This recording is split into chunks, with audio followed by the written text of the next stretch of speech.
הוא נולד בבוקרו של יום סתיו ערפילי כשנשרו כל עלי העצים בשדרה, ואביו אז אמר בחיוך אווילי, תפסנו היום מן מזל כזה רע.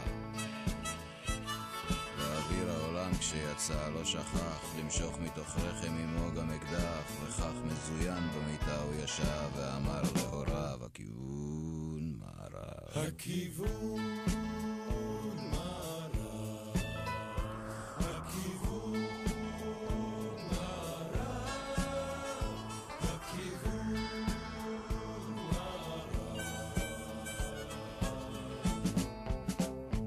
בן 3 בעירייה את אמו הוא מחק, מכיוון שמצא שערה במרק. הוא פנה לאחור בתנועה של גיבור וניגב את חותמו הנוזל בסינור, קפץ על סוספוני אפור זנב וצעק ונלהב, הכיוון מערב.